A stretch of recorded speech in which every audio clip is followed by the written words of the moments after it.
Welcome to Have You Heard, where we talk about issues at the intersection of agriculture and engineering. Let's get started. Here are your hosts, Morgan Hayes and Josh Jackson.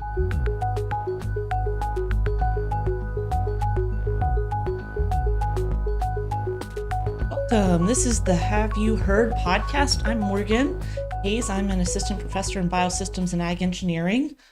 And in my personal life, I farm in Boyle County with my husband. We have about 500 acres there. We focus on a commercial cattle and hay operation.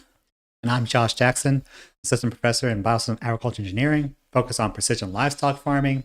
And I farm in Mercer County when we raise registered Angus cattle and also focus on some hay production.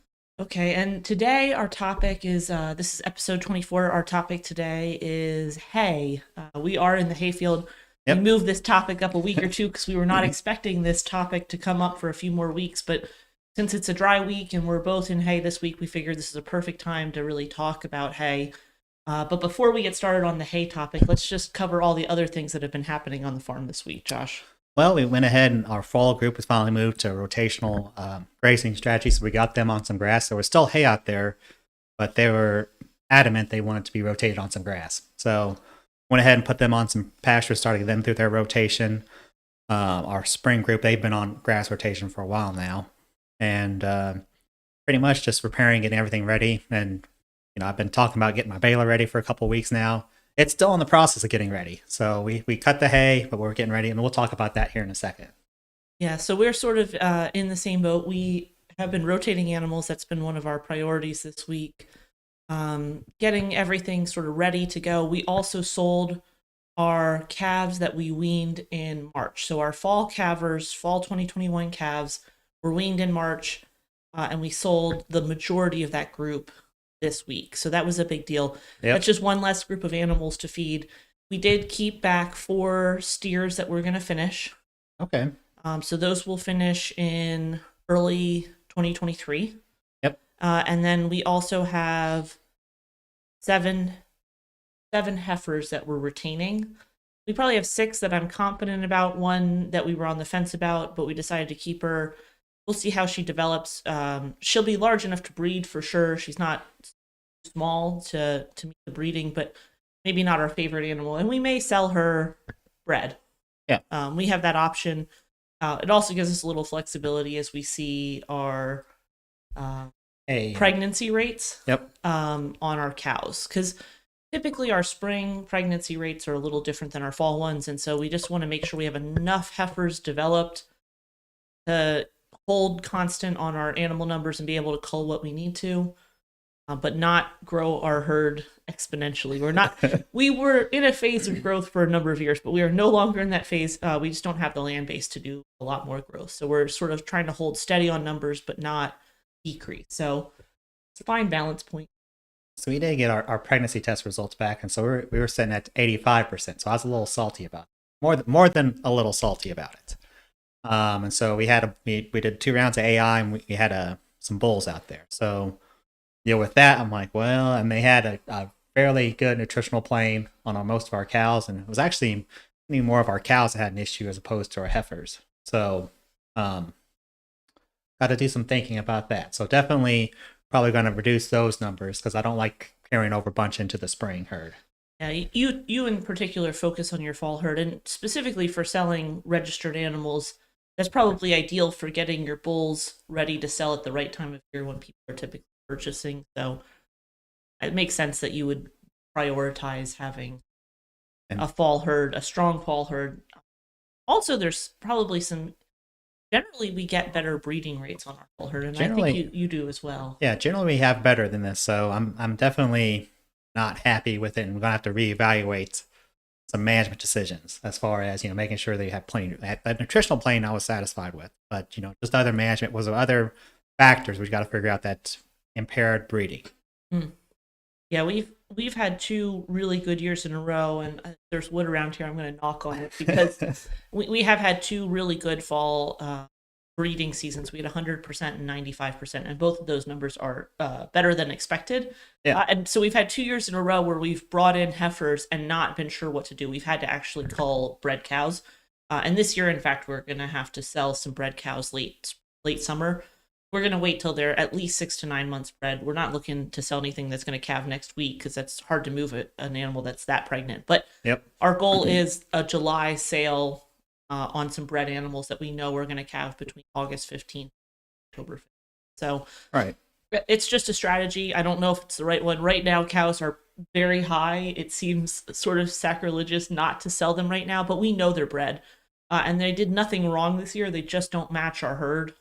And so if someone else can pick up some bred animals, late bred animals this summer, and they've had good grass, if we have, knock on wood again, a good season and reasonable rainfall totals, there's been a lot of shrinkage in cow numbers in the last couple of years, and people are willing to pay, I think, for bred animals potentially if they think that there's value in those calves. And they don't have to hold those cows over winter to get a calf out of them.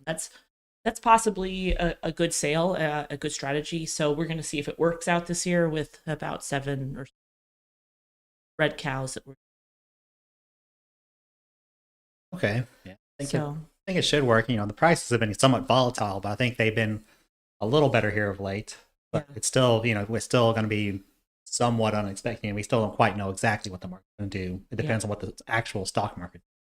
Yeah, I think there's a lot of things that are up in the air right now. Fuel prices, stock market, a bunch. I don't know that holding cows is actually a good idea right now. I think it's a risky venture, but farming's a risky venture. So you got to try something sometimes. And these are not generally, and this is, for anyone in the audience that's not a farmer, cull cows are added income, but they are not the bread and butter of a cow-calf operation. That's not where we would depend on bringing in our income in most cases to cover payments or things like that. This is just additional money that comes in that we can use for capital projects. Most of the time, we're repair work on equipment. Certainly have repair work like you. And so that's sort of our strategy. But it is also easier to sell them bred. Potentially, we just have to wait longer to do it. So for you with some open animals, that allows you to sell right now while the market is hot. And that might actually be to your benefit. We're going to find out later in the year if that was good or bad that we held and you sold earlier in the... We shall see. Part of me wants to, some of these cows I could use some hamburger too. So there is that option.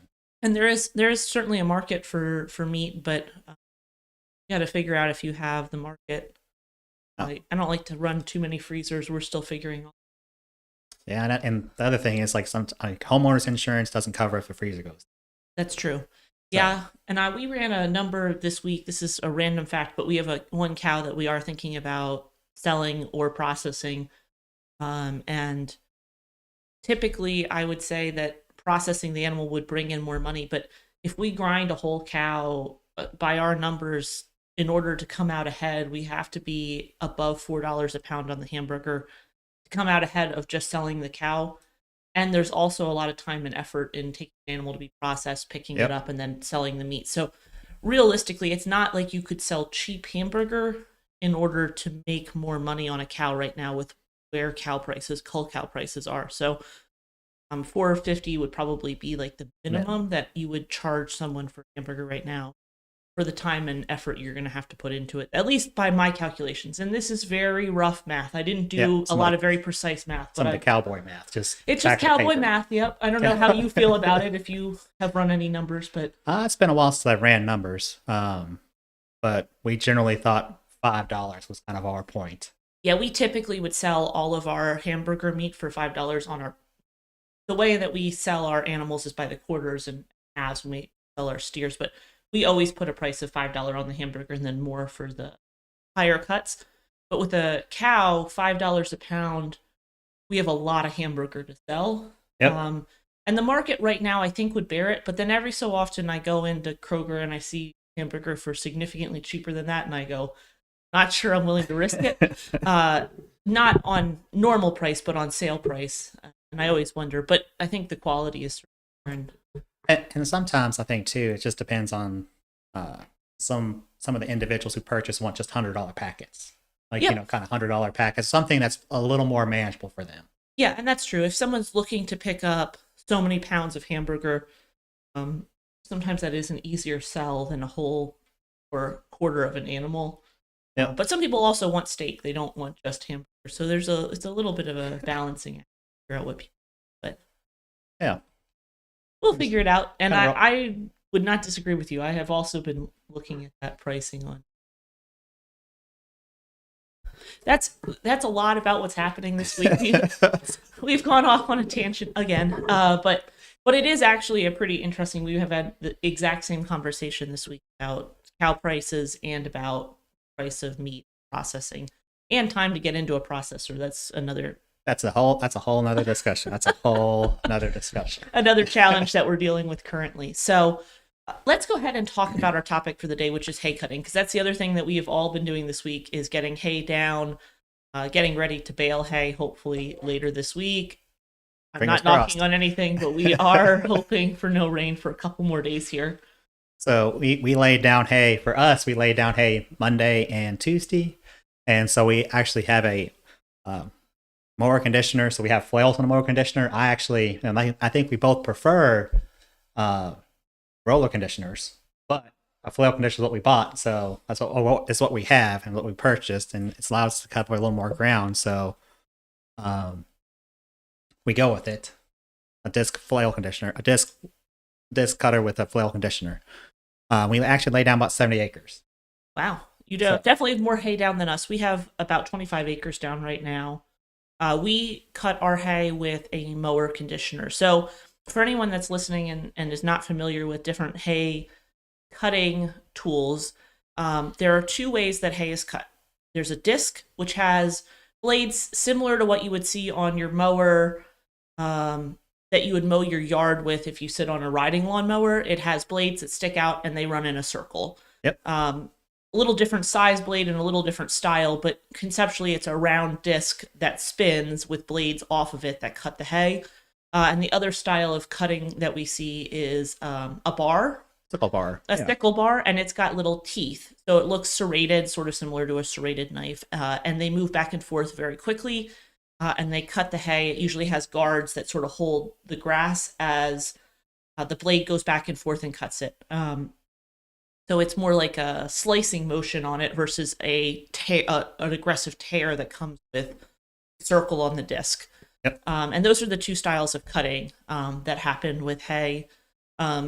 Neither one is known to be particularly better. There is some data that shows that the sickle bars are a little bit easier on the grass. Also, probably the height at which they get cut at is a little bit of that issue. But sometimes the discs, just because of how they cut, they tend to pull at the grass a little bit more, a little more root loss with that style. But both of them are very common. No real issues with either one of them. I think the height at which they're cut has a lot more to do with how grass recovers after a cutting. So those are the two styles. The discs are considered easier to work on, significantly easier to work on. Even I, who I help my husband work on ours, I've told him, he's said, if I ever die, what are you going to do with these? And I said, I'm going to save them because they belong to your grandfather and their family heirlooms at this point. But I will be buying a disc cutter because I cannot physically put the bar in and out all the time as we have to repair teeth in it. Yeah.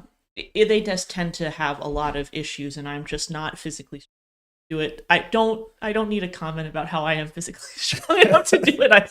I'm quite certain I know how miserable it is, and I don't want to do it. It's the desire is not quite there as well. It's the ability plus desire. I will say that I do think they do a beautiful job cutting. If they're maintained well and someone runs them well, they do an excellent job. I just personally don't have the experience and the desire to become really proficient at maintaining the teeth on a bar. So that's the cutting portion. And then the second portion of cutting hay is the conditioning. And some equipment has a conditioning component and others don't. Yeah. So people will have a disc mower or even a bar mower. Sickle mower, a sickle mower, and they don't have anything behind that. So they just cut the hay and then it lays there. A conditioner is designed to crush the stems on that hay. Usually it's more pronounced, those stems, in grasses that are more legumes that have a more substantial stem to them versus blade grasses that tend to be more flat. Yep. Blade grasses dry really well regardless of whether or not there's a conditioner. But if you have a lot of clover or alfalfa, Definitely need you it. definitely are going to be looking, at least in this area of the country, you're really looking for that conditioner to get it dry quick enough to get it up. Because as we talked to Matt Dixon a few weeks ago, we do not have long windows around here to get it up. And conditioning is one way to get it to dry out faster. We probably save about a day at least by using a conditioning device with our mowers. And a flail conditioner is better for grasses as opposed to a roller conditioner is much better for the clovers and alfalfa because you have less leaf damage. So that the value is in those leaves. And so with especially with the clover and alfalfa, because with the grass, blades of grass, it's not going to be as much of a problem. And actually, the flail conditioner will help those grasses dry down that sooner that first day. See a lot more drying take place that first day with the flail conditioner as opposed to roller conditioner. Over the 3-day period, it's about the same. But the roller conditioner has more steady throughout, it seems, according to literature. Yeah, that's absolutely true. And the way the flail works is, you want to describe how the flail works a little bit more? So it's at least the type I have is kind of it's like a V, and so it's spinning around a shaft, and then it's as the grass is cut, it comes up and it hits that grass and kind of knocks some of that wax off to some degree, and beats that stem and helps create some breaks, and allows for spots for drying. In essence. And the roller bars are typically rubber, although they also make metal bars. And there's actually 2 roller bars that usually all of the cut hay feeds between the 2. And they actually have little, not teeth on them, but little grooves on them that allows the grass to, as it works through there, to be crushed between the 2. It's the reason that we don't tend to lose a lot of leaf, especially if we it's good and wet when it comes out. Like if it's very dry, like late summer, if you're in drought conditions, you could still lose leaf because it would shatter because it was already dry. But if has plenty of moisture in it, it just smushes everything. And then on the backside, it's all broken down so that moisture sort of escapes slowly. Yep, and I think at least on New Holland's, I think you're about like the 1411. I think you have about an 1/8-inch gap between your rollers. So they're not pressing together. You don't want to actually touching. Correct. You want about an 1/8-inch gap between the 2, and then you have a certain amount of roller pressure. Yep. And I think actually all of them are adjustable. At least everyone I've seen has been adjustable. And actually for different types of grass and different thicknesses of grass, you may even adjust that width a little bit. I think there's some literature out there that suggests you would. We never change ours because we have pretty consistent mixed grass hays, and we don't run anything super thick through it because it's a haybine, and a haybine is very slow if it gets into really thick material. So yes, we're not looking to run at any super high speeds or try and put high throughput through it. So we don't have that issue. If we had a disc vine with rollers, we might be able to do a higher throughput, and we might have to consider, depending on how we're doing that, how we would do it slightly differently. But at least around here, for most mixed grasses, we wouldn't have to do any adjustments on it. It would only be if we went to like a straight alfalfa or something like that, we might have an adjustment. And part of it too is just looking at the crop behind you, making sure it has the crimps, making sure it has. And you can maybe, if there is some leaf damage, if there's browning of the leaves, maybe you'd had too aggressive attention potentially. So part of it's just looking at what you have. What came out of the back, look how it's drying, and just evaluate it. And so a lot of it, like we do, similar to you, is kind of set it and forget it, and then just periodically checking, making sure that everything's working. Yeah, and I think that's pretty standard. So for us, the first step in the hay process is getting it cut. We have used disc mowers and some other things before, but and occasionally if we have a field that is extremely rough or something that has a lot of heavy thatch, we'll borrow or use a disc mower just as a strategy to deal with it, just because that bar really gets bogged down if there's a lot of thatch material that got bush hogged last year and hasn't been picked up yet. Even the lodging that takes place can really not be ideal with a sickle. Yeah, it's much more challenging on a sickle mower. So that's sort of how we approach it. We get everything cut. Then we have the drying time. For us, we tend to ted hay during that drying time. I know you don't use a tedder very much. Ideally. Yeah, ideally you don't use it because it's another pass over the field. So there is a cost associated with it. Because we sell a lot of higher quality hays, we just don't want wet spots. If it was for our personal use, we could get it dried down without it most of the time. Tedding also probably saves us another half day, maybe. I don't know that it gives us a full day. It depends on the season. There are years where we have a lot of really heavy dews and things like that, and actually a tedding might save us a full day for in that part of the year. So certainly there's reasons to use a tedder, but usually it's thicker haze and times when we're getting a lot of moisture on the ground at night. The tedding just it flips up the hay and flips it over. But one of the main things it does is it actually moves it up off of the ground. So when we cut, we still have a base layer of grass underneath there, similar to your yard. You still have a couple inches of grass sitting there. And the tedding hopefully is flipping it, but also leaving it on top of that grass so that there's some airflow underneath that'll allow it to be a little bit drier. And that's one reason that we ted it, is just to make sure we don't end up with wet spots. So when you all have those heavy dews, when do you ted? We typically will ted hay. We'll let it sit for at least a day to a day and a half, and then we'll flip. So we want a good dry surface on the top when we flip it. Okay. And then once we flip it, we want to make sure that that ground is dry. So we won't do it first thing in the morning. We'll make sure the dew is fully off when we do it. And then we'll come in. So if we cut like afternoon one day, it'll be late afternoon the next day that we typically ted. If it's drying really fast, we might come in a little earlier that second day. Like if it's like August and 90 degrees. 10 o'clock or 11. 10 or 11. As soon as dew's off, we can go out and do it. But typically we want that top layer to already have dried out relatively well, because it's going to go to the bottom and it's going to be the stuff that's going to receive any moisture and not be fully dry. So we want to make sure that we let it have a little bit of time. I know in like some of the western states, they'll ted, they'll cut, and sometimes if they have to ted, they'll do all of that when dew is up, because they're trying to hold some moisture on so that they don't have leaf shatter. That's one thing that tedding does, is it's another hit with something that's not a true flail, but it's got little tines that are just going to touch all of that leaf area. So for leafier haze, it tends to be a risk that you have if it's drying really fast, that you could have some shatter associated, and you will lose some. I mean, there is pretty good data that if you ted hay, you will lose somewhere around 5% of your total volume. I don't know how accurate that is. It probably depends on the rake that you were using already to pick it up, and the type of tedder you're using, because there's a little bit of inconsistencies with types of tedder. And so, our philosophy on the tedders here, now this goes back to Scott Shear up in Ohio State. He was telling me, he's like, he said, if it's a wet year, you should have plenty of hay. And so he said, you really shouldn't need a tedder as long as you cut within the right window. And then he said, if it's a dry year, you don't have to worry about tedding hay because it's going to be dry anyway. And so that was his philosophy that he shared with us. And so we kind of adopted that to a certain degree. And plus, we don't have to spend the $5. For us, it's also the $5 diesel fuel and the time to be out there. So it's a lot of little challenges that just sum up to, if we can at all possible get it up in a window, that would be ideal.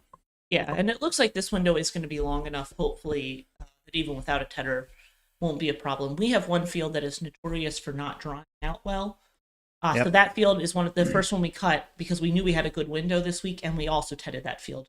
Even though it wasn't super thick. It was not thin by any stretch, but it was not our thickest stand on that field. But that field, the way it lays and the way the trees sit on it, it's very hard to get the dew off of about a third of that field until later in the afternoon. So there's only a smaller drying window, early cutting. So it got tedded for sure this year, because we just don't want to risk trying to put it up wet, because it's a real challenge for us. So we have another field that dries extremely well and was thin as well, because it's early and it was an inconsistent growth on this first cut. But that one's not getting tedded because we can't afford the fuel to ted for the minimal amount of hay we're going to get off of it. Right. And I think this year has just been, with fertilizer prices and everything else, it's just been hard to, and the cool April and March, it's just been hard to get a good yield, it seems like, unless you really, really fertilize. We had some where we really fertilized and it definitely took off, but without that get up and go Right. this year, it seemed to be. And we had stuff already heading out too. Yep. And That's why so we cut. we, It's just quality for quality reasons we had to cut. yeah, I mean, we were in the same boat where for quality, we have to get out there and cut. So So that's cutting, that's tedding, then raking is the next step in the process. So we have a 10-wheel V-rake, and so that saves us time. Single pass, one pass through the field, and you're ready to go. We used to have a 14-wheel rake and just had some more issues with it, so we just got rid of that. But and we also have a bar rake. It's kind of like a last resort if we need to turn rows over. But well, it's only 10 foot wide, so it's not really ideal. Yeah, we have both a 10-wheel V-rake and we have a bar rake. We use our V-rake when we round bale almost exclusively for the same reasons. It's single pass, half as many passes as we do bar rake. It does a good job. Let's make those parallel lines. We get really clean lines that we can then use for the baler and run right in front of the baler. In theory, I think we'll say if you run a V-rake well, you can actually run more than one baler off of it. Like you can be running fast enough. They say too, I would struggle to drive fast enough on a V-rake here in Kentucky to do that. But I know people that have good, big, flat fields, and they really can run a V-rake fast enough to feed 2 balers. I think for ours, we could probably feed the 2. I mean, it depends on the baler. If it's all closed throat 510, you can probably definitely have 2. It's one of your newer open throat balers. You're definitely push the rake guy. It's going to be pushing it. But if he gets out there, even 30-minute head start, he'll definitely be able to stay ahead. Yeah, and that's sort of my theory too, is that the rake is really a lot more efficient than it would be a bar rake. You struggle to stay ahead of a baler. You have to be cranking pretty good to stay ahead of the baler, just one baler. I can do it, but I have to be really focused. The other thing is a bar rake has more finesse to it. Getting your ends right so that you don't leave loops and things, because that makes the baler driver very angry, and if it's your husband, he yells at you quickly. So those are... We always call them dovetails. Leave those big old dovetails, and the baler guy's like, which one of these 2 rows that you left here at the end was I supposed to follow? So there's a little bit of skill with the bar rake. We only use ours primarily for square baling hay. And it just feeds the square baler a little bit better. We can make a little bit thicker and taller row than we can with the V-rake. Just tends to bog down if we try and build it too tall and narrow. But for the square baler, that's what it wants to get the pressure right. So that's what we do.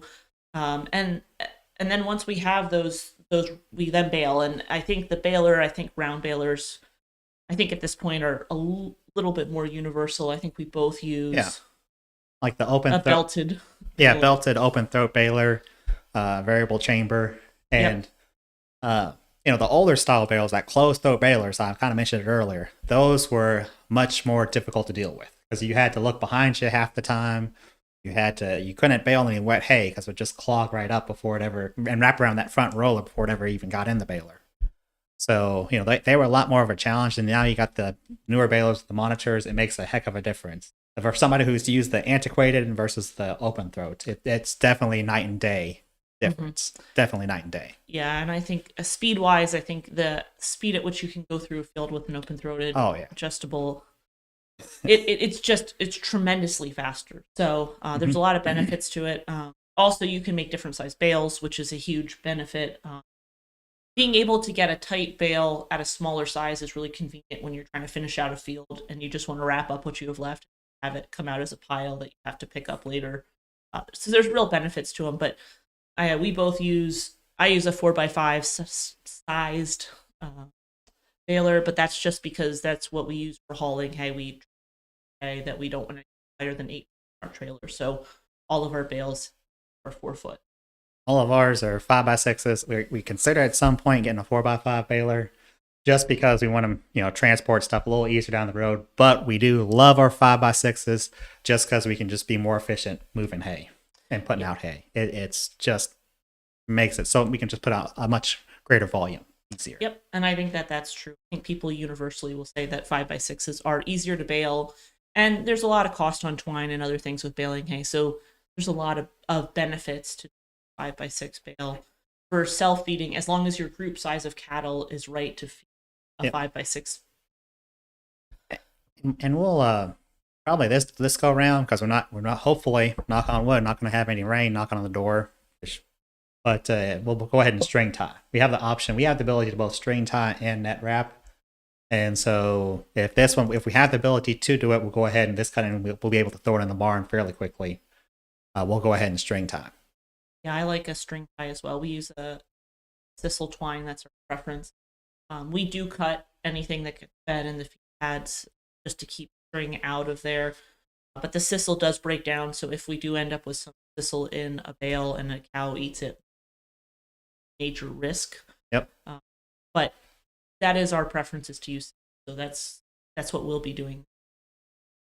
And the net wrap, it doesn't really degrade. I think they've done studies where it's 100% or near 100% indigestible. So yeah. We'll definitely cut all that off, and it's just additional waste. So if we can, at all possible, plus it's with sometime in the wintertime, you have to get off that tractor and cut it off. Yep. So if at all possible, we'll try to go ahead and string tie these and put them in a barn. Yep. And once they're in the barn, it's not so bad. The sisal twine will break down if it's not in a barn. The net wrap has a lot of benefits outside, but for indoor stored hay, twine makes a lot of sense.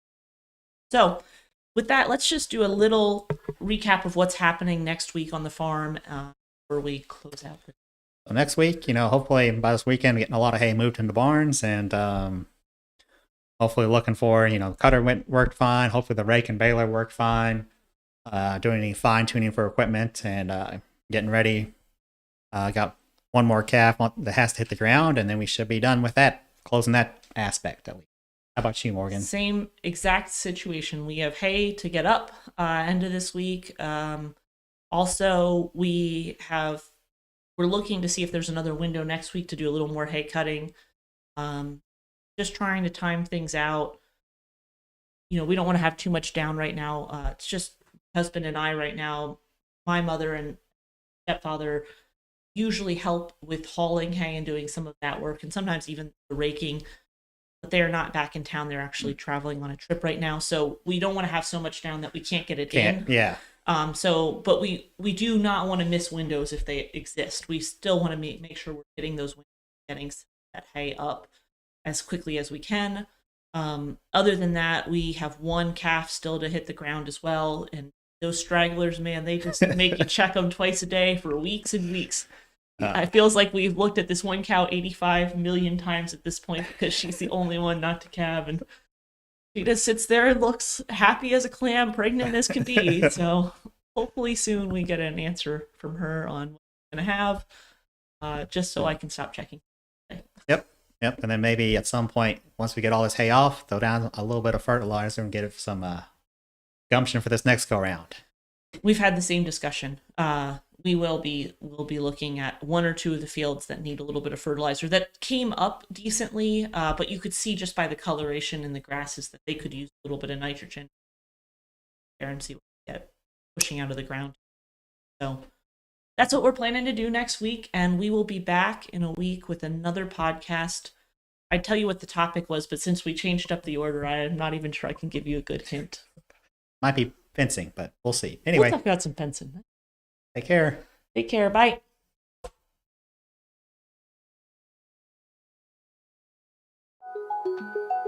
Have You Heard is a production of the University of Kentucky College of Agriculture, Food and Environment, along with the Department of Biosystems and Agricultural Engineering. Discover what's wildly possible at ca.uky.edu.